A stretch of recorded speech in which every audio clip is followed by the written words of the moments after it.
성경의 기본 원칙 중 하나는 pay the price입니다. 한글로 하면 대가를 치른다. 그래서 우리는 알아야 됩니다. 우리가 하나님 나라의 축복을 받으려면 대가가 있어야 된다는 것입니다. 이것이 성경의 기본 원리 중 하나입니다. 그럼 우리 성도의 구원은 은혜다 하는데 이 말은 무엇이냐? 이 말은 구원을 위해서, 우리 구원을 위해서 우리 스스로는 대가를 치를 수 없다는 것입니다. 그래서 우리 주 예수님께서 대신 대가를 치러주시고 우리는 예수를 믿기만 하면, 그 믿음만 드리면 주님의 십자가의 은혜, 부활 축복의 은혜를 받는다는 것입니다. 마찬가지로 축복도 물론 하나님의 은혜입니다. 그러나 우리가 해야 할 일이 있다는 것입니다. 바로 믿음의 표현입니다. 이렇게 믿음의 표현. 믿음으로 예수를 구주로 시인하여, 믿음으로 우리가 예수를 구주로 시인하여 우리는 구원을 받습니다. 그럼 끝이냐? 아닙니다. 이제 우리는 믿음의 표현을 드려야 한다는 것입니다. 이것이 이 땅에서 우리가 축복받기 위해서, 그래서 하나님 일을 하기 위해서 우리가 해야 할 대가라는 것입니다. 믿음의 표현, 믿음의 투쟁, 여러 가지 표현이 많습니다만 다 같은 말입니다. 그래서 하나님께서는 우리에게 은혜를 또는 축복을 주시기 전에 항상 믿음의 표현으로 하는 우리의 자유의지, 노력을 요구하신다는 것입니다. 성경을 계속 보십시오. 아브라함조차도 하나님은 요구하셨다는 것입니다. 이삭을 바친 그 믿음의 투쟁, 믿음의 표현이죠.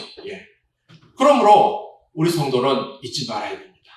성도는 믿고 끝나는 게 아니고 이제 믿음의 표현을 올려야 한다. 신앙생활뿐만 아닙니다. 이것은 가정과 사회에서 또는 회사나 또 그 어느 곳을 가든지 우리는 믿음의 표현을 해야 된다는 것입니다. 어디에 있든지 그래서 성도는 항상 포기하지 말고 낙심하지 않는 것입니다. 믿음의 표현이니까요. 그래서 주를 믿고 우리 예수 십자가를 붙잡고 믿음의 표현을 어떻게 합니까? 끝까지 싸우는 것입니다. 어디에 있든지 계속 구하며 찾으며 두드리는 것입니다. 포기하지 않고 나의 의지, 노력을 들여서 전진하는 것입니다. 이것을 하나님이 원하신다는 것입니다. 그래서 예를 들어 학생은 어떻습니까? 우리 예수 그리스도 안에서 포기하지 않고 기도하며 끈질기게 공부해야 된다는 것입니다. 그냥 공부하는 게 아니고 하나님과 함께하며 그리스도 안에서 공부하는 것이 우리가 믿음으로 심어줘야 돼요. 이것을.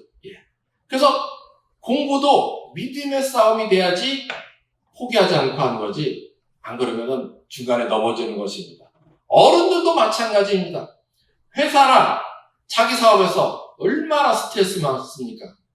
사람의 힘으로만 하면 넘어지는 것입니다. 이때 포기하지 않고 전진하려면 우리는 그리스도 안에서, 하나님 안에서 기도하며 믿음을 드린다. 그 생각으로, 그 마음으로 우리가 싸워나가야 된다는 것입니다. 이렇게 성도는 모든 삶에서 믿음의 표현으로 싸우는 것입니다. 그래서 포기하지 않고 전진하는 것. 이것이 하나님 나라 거룩을 향한 길이라는 것입니다. 이것을 기억하시기를 축원드립니다. 아멘. 물론 우리가 성도임에도 때론 우리도 그냥 세상 따라서 편하게 살지, 이런 생각이 들 수가 있습니다. 그러면 다른 사람들하고 비슷하게는 살겠지, 이런 생각. 그런데 이것은 큰 착각입니다. 너무도 큰 착각. 왜냐하면 우리는 이 세상에서 구별된 택함 받은 자들이라는 것입니다. 그래서 우리가 삶에서 하나님의 뜻을 따라 거룩을 향한 믿음의 표현, 믿음의 투쟁을 안 한다면 끝이 좋지가 않습니다. 이건 역사가 증언하는 것입니다. 우리가 왜 그러냐면 우리가 투쟁을 멈추는 순간 그때부터는 어디에 끌려다녀? 마귀에게 끌려다니기 때문인 것입니다. 이 세상은 마귀가 있기 때문에 우리를 자꾸 끌어가려 해요. 그래서 싸우지 않으면 끌려간다는 것입니다. 그래서 나도 모르게 어느새 삶에 하나님이 없어져요. 하나님이 없어지면 어떻게 됩니까? 마귀의 습관이 들어오는 것입니다. 예수 믿는다면서도 맞으면 함부로 말하고 나가서 뭐 도둑질하고 속이고 빼앗는 사람들, 그런 사람들이 결국 그런 식으로도 심하게는 흐를 수가 있는 것입니다. 마귀가 그렇게 들어온다면 그러면 끝이 어떻게 됩니까? 좋습니까? 절대 아니죠. 그러면 파멸하는 거예요. 이건 역사가 대대로 증언하는 것입니다. 그래서 우리가 만약에 우리 성도 여러분들이 성지순례를 한다면 뭐 예루살렘이나 뭐 터키 같은 데를 갑니다. 터키 가서 뭐 이스탄불에 있는 소피아 성당 뭐 그런 데들을 볼 것입니다. 그러면 우리가 좋다, 아름답다 그럴 수가 있는데 그 유적들은 그렇게 보는 것이 아닙니다. 그것을 볼 때마다 우리는 뭔가 나를 깨우는 것이 있어야 된다는 것입니다. 느끼는 것이 있어야 돼요. 뭐냐? 이렇게 예쁘죠? 엄청나게 예뻐요. 이걸 볼 때마다 그냥 보면 안 된다는 거예요. 깨닫는 것이. 뭐냐면 성전이 세상을 따라가고 타락해버리면 이 꼴이 된다는 것입니다.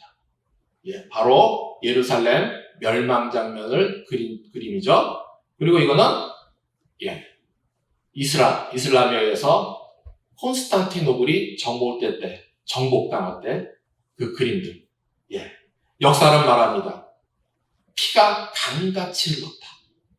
얼마나 많이 학살됐으면 그런 말을 했겠습니까? 그것이 역사입니다. 역사.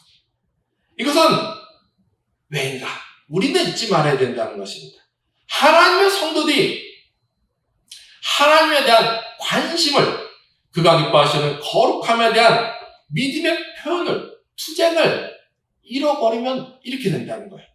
그래서 그 믿음의 투쟁을 잃어버리면 점점 나도 모르게 성도들이 세상에 물들게 되는 거고, 교회도 물들게 되는 거고, 그러면 하나님 나라가 아닌 세상 뜻, 마귀의 뜻을 따라 권력, 돈, 유혹, 그다음에 욕심에 따라 서로 다투게 되고, 이런 것이 점점 악순환돼서 어느 순간에 파멸이 온다는 것입니다. 마귀가 파고들어서 망하게 하는 것이다. 역사적 반복입니다, 이것은. 그래서 예수님께서 말씀하셨습니다. 멸망에 가증한 것이 서지 못할 곳에 선 것을 보거든. 이것이 뭐냐면 멸망의 심판 전에 무슨 일이 있겠습니까? 제자들이 볼 때 예수님께서 하신 말씀입니다. 이 정도까지 타락하면 도망하라는 거예요, 예수님은. 그래서 이거는 저 종말 때뿐만 아니라 역사적 반복을 보면서 우리는 경계해야 된다는 것입니다. 그러므로 우리 성도 여러분은 거룩을 향한 믿음의 표현, 믿음의 투쟁에 항상 깨어있어서 구별된 삶을 사시기를 예수님 이름으로 축원합니다. 아멘. 그런데 문제가 있습니다. 우리 하나님은, 우리 주는 항상 살아계시고 지금도 역사하심을 잘 압니다. 그래서 우리도 주를 따르려고 하지만 이 땅에서, 심지어 교회 안에서까지 때로는 방해하는 것들이 있다는 것입니다. 방해하는 것들. 그럼 이것을 어떻게 해야 되는가? 오늘 본문 내용입니다.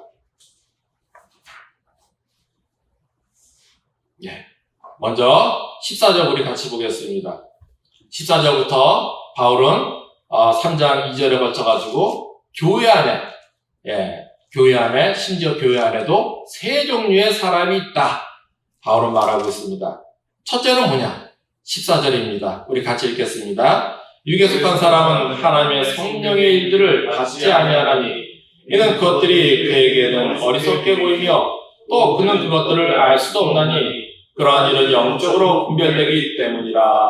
첫 번째는 육에 속한 사람입니다. 14절에 원어로 푸시키코스입니다. 예, 이 육에 속한 사람은 육의 사람이라고 하는데 이건 뭐냐면 다른 말로 하면 사탄에 속한 사람이라고 합니다. 그래서 도무지 성령이 하시는 일을 알지도 못하고 깨닫지도 못하는, 그래서 생각지도 못하는 사람들, 느끼지도 아예 못하고, 그래서 요즘 21세기 같은 이런 과학시대에 뭔 하나님 얘기냐, 구닥다리 사입이냐, 뭐 이렇게 그런 사람들 우리 봅니다. 예. 심지어 요즘 같은 과학시대에 나는 눈에 보여야지 믿는다. 예. 심지어 신학자라고 하면서도 이런 사람들이 많아요. 예, 엄청 많습니다. 우리가 잘 분별해야 돼요. 그러나 우리는 알아야 됩니다. 과학은 배는 것에 목숨 거는 게 바로 과학이에요. 그러면 우리도 잘못하면은 이런 데 빠질 수가 있어요. 과학에 닿도록 성경을 증명하려고 하면 증명이 되냐? 안 된다는 것입니다. 왜냐하면 이 영적인 일이기 때문이라는 거예요. 그래서 육에 속한 사람들은 그럼에도 불구하고 자꾸 과학으로 영을 되려고 하는데, 이 말하자면은 영은 물질 자체가 아니에요. 그래서 그런 사람들 보면은 뭐냐? 육에 속한 사람들이다. 사탄이 결국은 지배하는 사람들이다. 그래서 우리는 이걸 잘 분별해야 된다는 것입니다. 그런 사람들의 관점은 보이는 것, 실증적인 것, 다음에 뭐 합리적인 것, 말로는 합리적이라고 하는데 이 어거지들이 많죠. 예, 그런 것들이라는 것입니다. 이것들의 실수는 보이는 것이 일부라면 보이지 않는 것은 나머지 다라는 것입니다. 심지어 요즘에 과학자들 뭐 암흑 원소, 예전에는 그 우주의 검은 데는 아무것도 없다고 했습니다. 예. 그래서 뭐가 있다고 하면 비난했죠. 우습게 비웃었죠. 근데 요즘은 뭐 있다고 합니까? 암흑 원소가 있다고 그렇게 말하고 있습니다. 그래서 우리는 다 알 수가 없어요. 보이지 않는 곳이 있다. 영적인 것. 두 번째는 뭐냐? 15절입니다. 신령한 자는, 같이 읽겠습니다. 15절, 16절. 신령한 자는 모든 것을 판단하나 자기는 아무에게도 판단을 받지 아니하느니라. 누가 주의 마음을 알아서 주를 가르치겠느냐? 그러나 우리가 그리스도의 마음을 가졌느니라. 두 번째는 신령한 사람입니다. 원어로 푸뉴마티코스.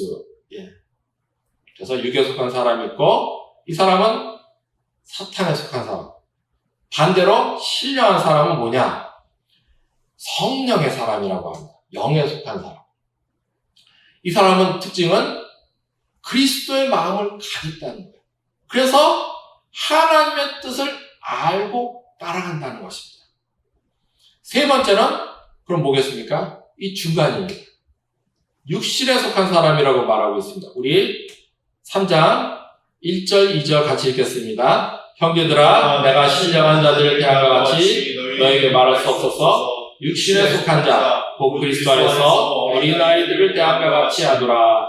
내가 너희를 젖으로 먹이고 밥으로 아니하노니 이는 너희가 감당하지 못하였음이거니와 지금도 못하리라.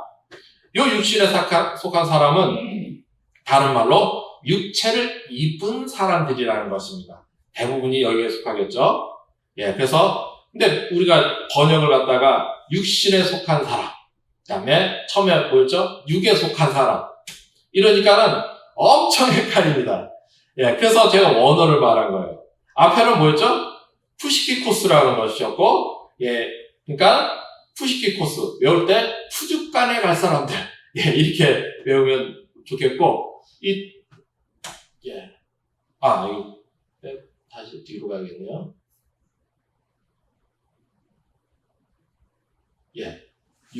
앞에 육에 속한 사람은 푸시키코스, 푸죽간에 갈 사람들. 반면에 이 육신에 속한 자는 사르키코스라고 원어가 달라요. 왜 이 말을 하냐면 뒤에부터는 여기 이제 3장 1절부터는 전부 다 거의 대부분이 이 사르키코스라는 것입니다. 예, 그래서 육신에 속한 사람. 이걸 모르고 성경을 보면 괜히 오해가 되기 때문입니다. 그래서 원어를 말해줬는데, 예, 두 개가 이걸 잘 구분해야 된다는 거예요. 이건 뭐냐? 영적인 존재이긴 한데 세상의 미래에 남아서 한쪽 발을 대고 있는 것. 예, 그래서 세상 것을 추구하고 세상 것을 바라보고, 예, 육체적 것에 그런 미련이 남아서 끌려다니는 사람들. 그래서 이 고린도전서에 보면 이후로는 육이란 단어가 나오면 전부 다 이 사람들이라고 생각하면 됩니다. 거의 다 그렇습니다. 다 이 육신에 속한 사람. 예, 그래서 이 사람들은 그 전에 맨 위에 육에 속한 사람은 아예 사탄에 속해서 성령에 대해 관심도 없는 사람이고, 이 뒤부터는 육에 속한 사람들, 예, 사르키코스라고 기억해야 되겠습니다. 하여튼 중요한 거는 우리에게 해당되는 게 뭐냐? 처음에 보겠습니까? 신령한 사람들 아니면 육신에 속한 사람들, 여기라는 것입니다. 이건 둘 다 성령의 관계가 있는 사람들입니다. 성령에. 단 신령한 사람들은 성령하면 졸다가도 눈이 번쩍 뜨이는 사람들인데, 반해서 육신에 속한 사람들은 그 성령 말해도 눈이 계속 졸려있는 거. 잘락말락 그런 사람들. 예. 그래가지고 뭔가 알 듯도 하고 모를 듯도 하고, 그러다가 이제 뭐 먹는 것 어디 가서 돈 번다다 이러면은 거기에 눈이 확 뜨이는 사람들. 예. 아직 대부분이 여기에 속한다는 것입니다. 예. 그러니까 다시 말해서 신령한 사람들, 성령의 사람이라 고린도전서에서 말할 때는 거룩을 향해서 쉬지 않고 믿음의 표현, 믿음의 투쟁을 하는 사람들이다. 이렇게 보면 되겠습니다. 반면에 육신에 속한 사람들은 영적 투쟁에 이런 것들 관심이 없고, 거룩도 관심이 없고, 뭐만 받으면 돼요? 복만 받으면 된다. 요러면, 예, 육신에 속한 사람에 더 가깝다. 이런 것입니다. 이건 뭐냐? 영적 어린아이라는 것입니다. 그래서 바울이 내가 너희를 젖으로 먹이고 밥으로 아니하였노라 하는 것입니다. 예, 단순히 예수 믿으면 복받는다, 그래서 믿는 사람들, 이거는 악이라는 것입니다. 영적으로. 예. 그러나 이거는 문제가 된다는 거예요. 우리 3절 4절 읽겠습니다. 3절 4절. 예. 너희는 아직도 육신에 속한 자로다. 너희 가운데 시기와 분쟁이 있으니 어찌 육신에 속한 사람을 따라 행함이 아니요. 어떤 이는 말하되 나는 바울에게라 하고, 다른 이는 나는 아볼로에게라 하니 너희가 육의 사람이 아니리요. 그러니까 고린도전서 전반부 시작 부분은 무슨 얘기냐면 교회 내에 분쟁이 주제입니다. 당파를 나누고 막 서로 싸우는 얘기. 왜 이렇게 파당을 나누고 싸우느냐? 바울이 세 종류의 사람을 언급하며 지금 말하고 있는 것입니다. 파당이 있는 건, 분쟁이 있는 건 너희가 육신에 속한 자, 영적으로는 그리스도 안에 있긴 하지만 아직 악이라서, 영적 악이라서 그런 것이다. 그래서 하나님 마음을 제대로 모르고 하나님 뜻이 아닌 세상 욕심을 따라 살기에 마귀의 죄에 끌려가지고 시기하고 분쟁하는 것이다. 예, 그래서 신령한 사람은 뭐냐? 하나님의 뜻을 알아야 된다는 것입니다. 2장 16절에 보면 누가 주의 마음을 알아서 주를 가르치겠느냐? 이 말이 신령한 사람은 주를 안다는 것입니다. 그리스도의 마음을 가졌기 때문에 이런 신령한 사람. 그러므로 우리는 어떤 사람이 되겠습니까? 신령한 사람이 되시기를 예수님 이름으로 축원합니다. 그런데 어떻게 신령한 사람이 되는가? 그저 방언 좀 한다고, 성경 좀 읽었다고 해서 나는 신령한 사람인가? 착각이죠?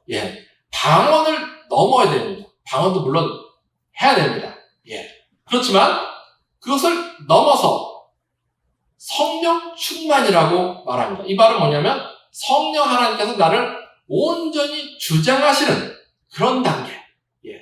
그래서 글자를 넘어서 하나님의 말씀이 나의 삶이 되고 하나님의 뜻을 바로 하나님이 나를 주장하니까 하나님의 뜻을 바로 알 수 있는 거죠. 그런 사람이 돼야 된다는 것입니다. 근데 이게 쉽습니까? 그래서 오늘 바울은 이 성령의 사람이 되기 위한 바른 태도로 세 가지를 언급하고 있다는 것입니다. 첫 번째는 5절입니다. 우리 같이 읽겠습니다. 그런즉 아볼로는 무엇이며 바울은 무엇이냐? 그들은 주께서 각각 두신 대로 너희로 하여금 믿게 한 사역자들이니라. 예. 나는 누구인지를 우리는 잘 알아야 된다는 것입니다. 교만은 패망의 선봉이라고 했습니다. 교만하면 안 돼요. 나를 높이면 안 된다는 것입니다. 예, 바울이 그래서 오늘 뭐라고 합니까?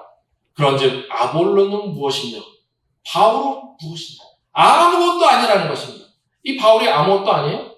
대학자예요. 그 당시에 가말리아 문화라고 하면 세계 최고의 석학입니다. 그 석학의 제자, 아무나 제자가 될 수 없어요.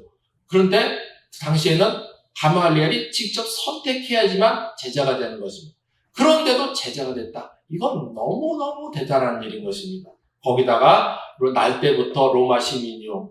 예, 이건 아주 명갈한 얘기입니다. 권력을 가진 집안.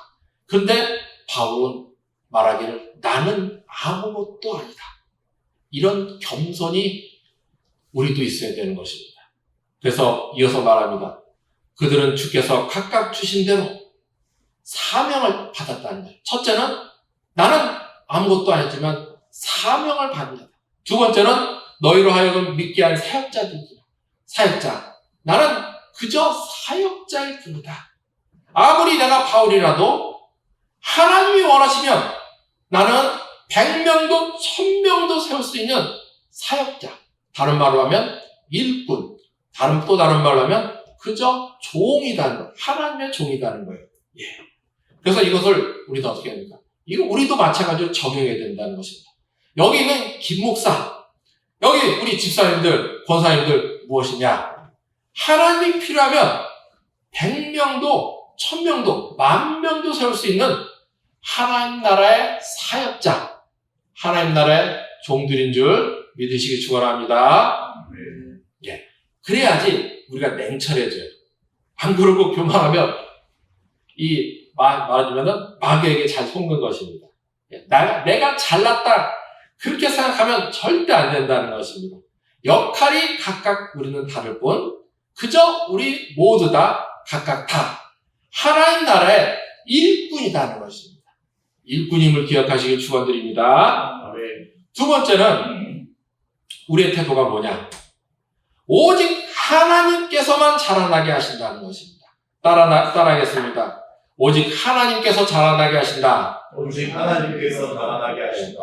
첫 번째, 나는 누구? 나는 예, 하나님의 사역자, 하나님의 종이다. 두 번째는 오직 하나님께서 자라나게 하신다. 그것이 6절입니다. 우리 같이 읽겠습니다. 나는 심었고 아볼로는 물을 주었을 때 오직 하나님께서 자라나게 하셨나니. 오직 하나님께서 자라나게 하셨나니.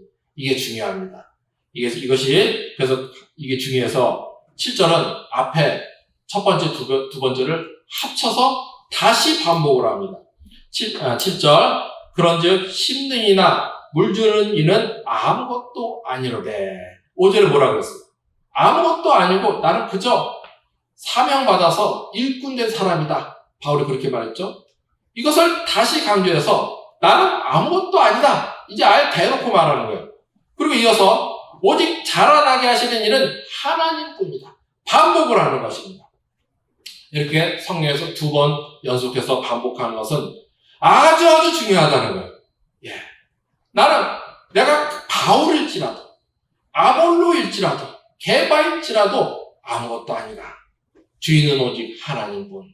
지금 우리에게 하시는 말씀이라는 것입니다. 지금 여기 우리 누구냐?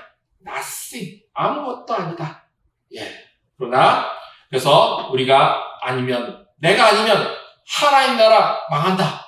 이런 착각하면 안 된다는 것입니다. 하나님 나라 망할 것 같아도 삼손이 지난주에 삼손 얘기했습니다. 삼손이 깽판 치니까 하나님 나라 망할 것 같아도 하나님은 어떻게 하셨어요? 역으로 삼손을 사용해가지고 역으로 환경을 막 바꿔가지고 삼손하고 블레셋하고 싸움 붙게 만들었어요. 대판 싸우게 해. 그래서 어떻게 하셨습니까? 그의 나라를 지키셨다는 것입니다. 내가 아니면 하나님 아무것도 못할 것 같아도 하나님은 하신다는 것입니다. 얼마든지 그의 나라, 그의 의를 지키신다. 그래서 우리는 그저 하나님 나라를 위해서 물 주고 씨 뿌리는 존재임을 기억해야 된다는 것입니다. 그래서 나 없어도 하나님은 물 주느니 씨 뿌리느니 많이 부르실 수 있다. 그래서 이것을 기억하시길 축원드립니다. 그리고 잊지 말아야 된다는 것입니다. 오직 자라나게 하시는 이는 하나님뿐이시다. 우리 따라하겠습니다. 오직 자라나게 하시는 이는 하나님뿐이시다. 이때 여기 원문에 보면 시제가 또 중요합니다. 시제가 현재분사 능동태인데 이 말은 뭐냐? 지금도 하나님은 이렇게 역사하신다. 지금도 우리에게 이 교회를 통해서 이 나라 이 땅에 하나님 역사하실 점이 있습니다. 아멘. 여기에 우리는 뭐하고요? 일꾼이라는 사명을 우리가 나이가 좀 많았다고 해서 사명 안 받은 줄 아십니까? 아니에요. 우리는 다 사명을 받은 자예요. 가정에서, 사회에서, 또 교회에서 사명을 받은 거죠. 그래서 물 주고 씨를 심는 이런 자세가 있어야 된다는 것입니다.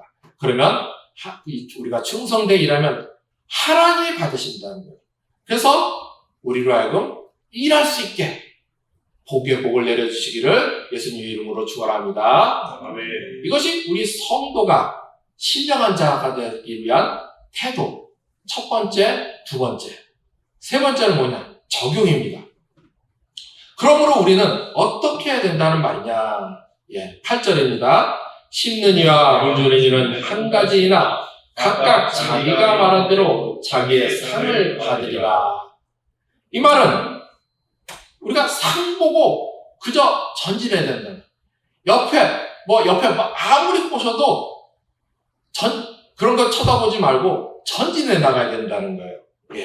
그래서 하나님은 우리가 하나님 바라보고 상 주신 바라보고 열심히 전진하면 하나님 우리에게 각자 일한 대로 상을 주신다. 인류에서 어떻게 하겠습니까? 대표적인 예가 철로역정입니다. 철로역정은 어떻게 해요? 천국 가는 길을 아니면 소설로 만든 거예요. 그 존 버년이. 근데 이 가는 길에 얼마나 꼬시는 것들이 우리를 두렵게 하고 파멸시키려고 하는 것들이 얼마나 많습니다. 근데 옆에 보면 어떻게 돼요? 망하는 거예요. 그래서 그 주인공이 어떻게 해요? 안 보고, 있는 건 알아도, 소리가 들려도 열심히 안 보고, 앞만 보고 열심히 가려고 하는 것입니다. 그것이 철로였죠. 결국은 그 얘기예요. 우리도 그래야 된다는 거예요. 상주심을 바라보고 열심히 달려나가야 된다. 주가 맡겨주신 사명이에요. 믿음의 표현을 하면서, 믿음의 투쟁을 하면서 그렇게 충성해야 된다는 것입니다. 실제가 그렇습니다. 사탄의 전략이 뭐냐? 우리를 유혹해 하고 분노케 하고 때로는 실망낙담하게 해가지고 자꾸 딴 데 쳐다보게 하거나 넘어지게 하는 것입니다. 왜? 인간은 유한하기 때문입니다. 이 말은 우리가 가진 자원은 한계가 있다는 것입니다. 정신적으로도 물질적으로 뿐만 아니라 우리 정신적으로도 한계가 있어요. 그래서 우리가 축복을 받기 위해서는 우리의 가진 모든 것을 집중해서 나가야 하는 것입니다. 상주심을 바라보고 전진하라는 얘기가 그 얘기예요. 그런데 사탄은 어떻게 하겠습니까? 우리 복 받는 것 뭐 좋아요? 복 잘 받으세요. 이런 사탄이 이렇게 하니까 아니죠. 어떻게든 막으려고 우리로 하여금 하나님 사명을 못하게 하고 축복을 막으려고 우리를 유혹한다는 거예요. 처음에는 유혹해요. 그래서 꼬셔가지고 어떻게 합니까? 막 미워하게, 교만하게 하고 미워하게 하고 때로는 근데 그러다가 어느 순간에 또 분노케 하고 그래서 또 환경을 보고 잘 안 돼서 막 실망하게 하고. 이래서 망하게 하는 게 사탄이라는 것입니다. 거기서, 그러니까 우리가 가진 자원 가지고 다 하나님 상을 위해서 올인을 해야 되는데, 거기서 한 덩이 한 덩이 빼가는 게 사탄의 전략이라는 것입니다. 예. 이 전략, 우리는 알고 분별해야 되겠습니다. 그러면 어떻게 돼요? 하나님 나라를 향해서 열심히 전진해야 된다는 것입니다. 딴 데 쳐다보지 말고. 주가 주실 상을 향해서 열심히 전진하라. 실제로 제가 어렸을 때 어떤 부자 권사님이 이랬습니다. 이분이 얼마나 부자셨는지 서울에 집이 자기 빌딩이 있고 그 위에 이제 집을 꾸려놨는데 내부 평수만 80평이에요. 또 시골에 집을 지어놨는데 집안에 수영장이 있는 분이에요. 네. 실제 우리나라도 그런 분들 종종 있더라고요. 왜 이분을 언급하냐면 진짜 복음의 증인이다 싶을 정도로 사는 게 다르다는 것입니다. 그러니까 이분의 시작은 진짜 미약했습니다. 저 가운데 시골에서 태어나가지고 국민학교도 못 나오고 젊은 시절에 서울로 시집 왔는데 아주 가난한 집이었어요. 어느 정도냐면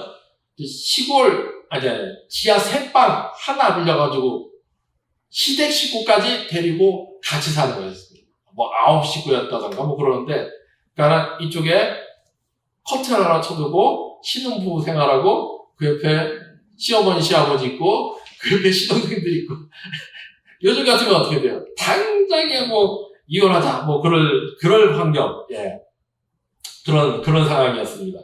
이 어려운 환경에서 이 권사님이 울고불고 하나님께 매달렸던 것입니다. 하나님을 영접하고 계속 평생 기도로 하나님께 매달려가지고 그 집을 세우셨던 분이십니다. 그러니까 어느 정도냐면 제가 옆에서 한번 기도한 적이 있었는데 3시간 동안 손을 안 늘리고 기도를 하시고 무릎 꿇고 무릎이 쥐가 나요 나중엔.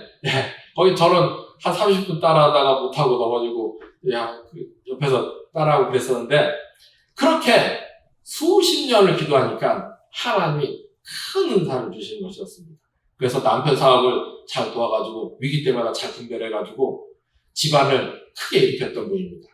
그런데 그 얘기가 끝이 아니고 이 말만 하려고 끝낸 게 아니고 이후로도 이분 권사님을 보니까 복 받은 후로도 사는 게 틀리다는 것입니다. 진짜 구별된 삶이 뭔가 저렇지 않을까 저는 그렇게 느꼈습니다. 예, 그러니까 뭐냐면 예를 들어 교회에서 보면 교회 안에서도 상처 주는 분들이 있어요. 뭐 큰 교회는 없냐? 뭐 다 있습니다. 장로, 집사라고 하면서도 말을 뭐 함부로 하는 부흥사들도 많이 그러죠. 목사라고 하면서도 그러죠. 그리고 또 성도라고 하면서 막 성도들을 속이고 도둑질하는 사람들. 예. 이런 사람들 때문에 상처받아가지고 내가 저 사람 때문에 교회를 다시는 안 온다. 그런 사람들이 우리나라에 꽤 많습니다. 이 권사님은 그런 경우 없느냐? 아니요, 더 많아요. 신기하게 많이 없더라고요. 예, 실제 옆에 권사님하고 비슷한 소리를 들은 어떤 집사님은 아예 그 소리 듣고 교회 나가버렸어요. 그런데도 이 권사님은 안 흔들리더라는 것입니다. 교회 꼭 자리 잡고 붙잡더라는 거예요. 너무 황당해가지고 이 옆에 있던 또 다른 집사님이 아니 권사님 괜찮으세요? 묻더라고요. 예, 그러니까 이 권사님이 하는 말이 뭐였냐면 내가 저 사람 보고 교회 나오는 줄 알아? 나는 우리 하나님 보고 교회 나와. 하나님 보고. 예, 우리 성도 여러분 하나님 보고 교회 다니시길 축원합니다. 하나님 보기 때문에 우리가 사명 따라서 여기 있는 것입니다. 열심히 기도하는 거예요. 그리고 이 권사님 보니까 상처받으면 보통 기도를 못해요. 그런데도 쉬지 않고 기도를 하더라고요. 말씀 읽고 또 하나님을 뭐 해야 되나? 상처를 안 받고 하는 거 보고 진짜 사는 게 다르네. 어린 시절 그렇게 느낀 적이 있었습니다. 이러니 하나님 복줄만 하잖아요. 예, 그 뒤로 이제 저희는 이제 개척하려고 나오고 그 뒤로 어떤 소식이 들렸냐면 이 권사님이 하나님 이분에게 복을 드렸는데 그 뒤로 들리길 이 교회가 큰 사기 사건에 휘말려 버렸습니다. 교회가 무너졌어요. 그래서 담임 목사는 그 스트레스로 암에 걸려가지고 돌아가셨고, 그러니 어떻게 했습니까? 온 교회 성도들이 뿔뿔이 흩어지는 거예요. 그때 그걸 붙잡은 분이 바로 이 권사님이셨습니다. 심지어 사기로 피해본 나이 많은 권사님들이나 장로님들, 나이가 많기 때문에 피해를 회복을 못하잖아요. 일을 못하니까. 그분 피해 돈까지 자기 돈으로 다 메꿔주면서 다시 사람들을 모았어요. 사람들 모으고 다시 이제 교회가 이제 경매에서 없어졌으니까 바로 다시 전세부터 시작해가지고 교회를 일으키기 시작하더라고요. 그리고 그런데 그 돈이 한두 푼이겠습니까? 교회가 너무 어마어마하게 많아요. 근데 이분이 메꿨어요. 어떻게?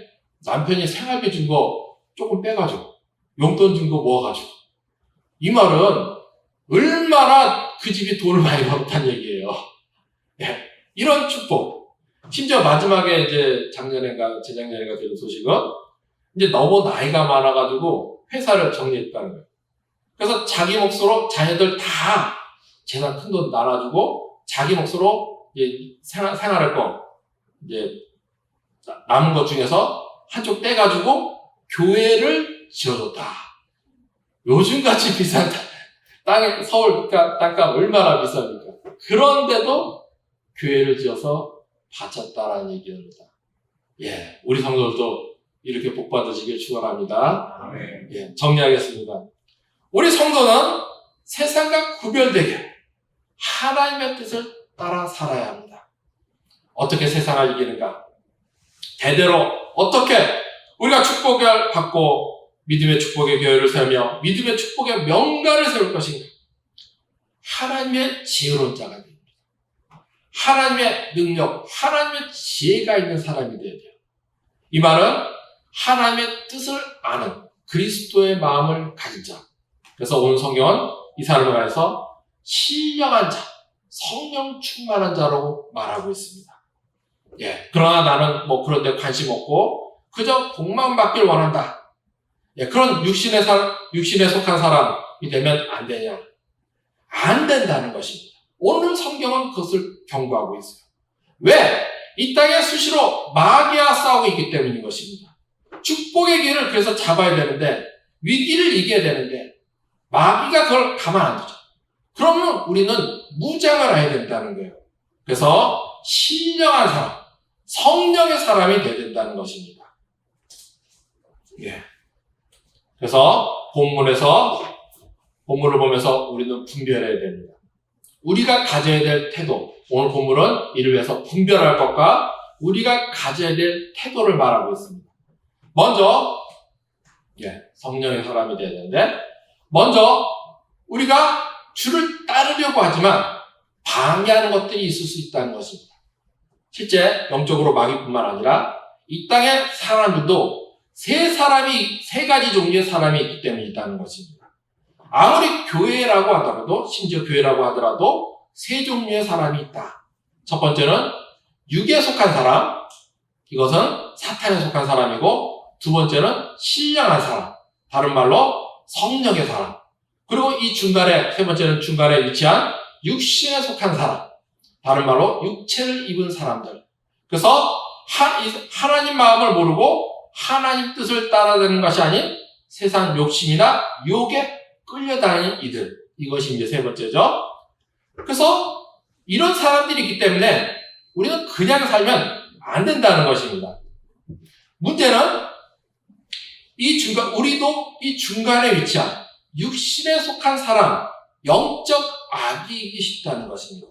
그래서 때로 우리도 무지해서 마귀의 꼬임에 넘어가가지고 손해를 많이 보잖아요. 때로 분쟁하기도 하고 시기하기도 하고 이렇게 당할 수 있다는 것을 우리는 알아야 된다는 것입니다. 내적으로는 우리가 육신에 속한 사람일 수 있고 외적으로는 세 가지 종류의 사람이 있고 마귀가 있기 때문에 그러므로 어떻게 성령의 사람이 되시길 축원합니다. 아멘. 이를 위해서 세 가지 태도. 첫 번째, 교만하지 말고 자신을 아무것도 아닌 그저 나는 사역자 일꾼이다. 두 번째는 오직 하나님께서만 자라나게 하신다. 이것을 믿고 세 번째는 딴 데 쳐다보지 말고 주가 주실 상만 보고 전진해라. 그래서 주의 나라 그의 뜻을 뒷받침하도록 이렇게 전진하는 자에게 하나님은 복을 주신다는 것입니다. 그러므로 우리 성도 여러분, 우리 신령한 사람이 되기를 같이 힘써야 하겠습니다. 그래서 하나님의 마음을 알고 세상을 분별하며 대대로 하나님의 복을 받아 강성하게 하시는 복을 받고 차지하게 하시는 복을 받고 장구하게 하시는 이 축복을 받아서 믿음의 축복의 명가를 세우며 또 이 땅에 주의 사명을 잘 감당해서 주의 나라, 주의 교회를 일으키며 우리 하나님 아버지께 영광 돌리는 복 있는 자들 되시기를 우리 구주 예수